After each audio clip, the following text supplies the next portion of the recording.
अऊज़ु बिल्लाहि मिनश शैतानिर रजीम।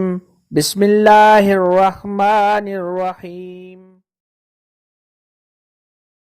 अस्सलामुअलैकुम मेरी प्यारी बहनों और भाइयों, उम्मीद है आप सब खैरियत से होंगे। मेरी आज की वीडियो है ख्वाब में भीख मांगना या ख्वाब में भिखारी को देखना कैसा है। इस ख्वाब की कई सारी किस्में हैं, मगर हम आपको इसकी चंद ताबीरें बताएंगे।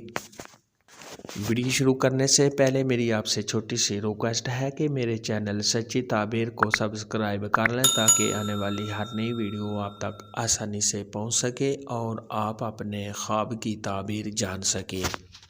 हज़रत इमाम इब्न सिरीन रहमतुल्लाह अलैह ने इरशाद फरमाया है, अगर कोई शख्स ख्वाब के अंदर देखे कि वो भीख मांगता है या लोगों से कुछ तलब करता है, तो दलील है कि ऐसे शख्स को खैर और मनफ़अत बहुत होगी और ऐशो इशरत से ज़िंदगी गुजारने, मगर लोग ऐसे शख्स को मलामत करेंगे।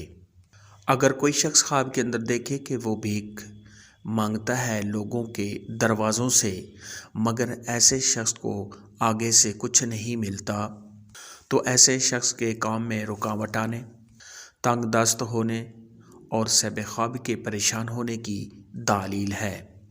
हज़रत इमाम जाफ़र सादिक रहमतुल्लाह अलैह ने इरशाद फरमाया है कि ख्वाब में भीख का मांगना इसकी 4 ताबीरें हैं।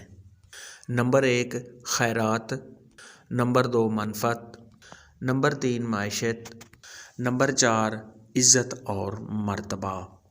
ख्वाब के अंदर अगर कोई शख्स देखे कि उसने फ़कीर को देखा है, तो ये सब ख्वाब के तंग दस्त होने, कारोबार में कमी आने, फ़िक्र फाका से ज़िंदगी बसर करने और परेशान हाल रहने की दलील है।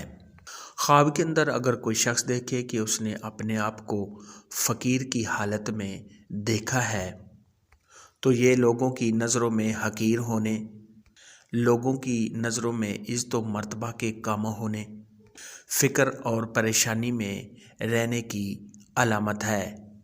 ख्वाब के अंदर अगर कोई शख्स देखे कि उसने किसी फ़कीर से कुछ लिया है, तो ये सब ख्वाब के तंग दस्त होने, रंजो गम में मुब्तला होने और सब ख्वाब के बेचैन होने की दलील है। ख्वाब के अंदर अगर कोई शख्स देखे कि उसने फ़कीर को खैरात दी है या कोई और चीज़ दी है, तो ये सब ख्वाब की तमाम परेशानियां दूर होने, अगर सब ख्वाब कर्ज़दार है तो कर्ज़ के अदा होने, और अगर बीमार है तो बीमारी से शिफा पाने, आराम और राहत मिलने और तंगदस्ती के दूर होने की दलील है। ख्वाब में फ़कीर देखने और भीख मांगने के मुतल्लिक़ आज की वीडियो में इतना ही था। अगर आपका कोई और ख्वाब है जिसकी आप ताबीर जानना चाहते हैं, तो नीचे कमेंट में मुझे ज़रूर बताना। मेरी वीडियो को लाइक और शेयर लाजमी करना।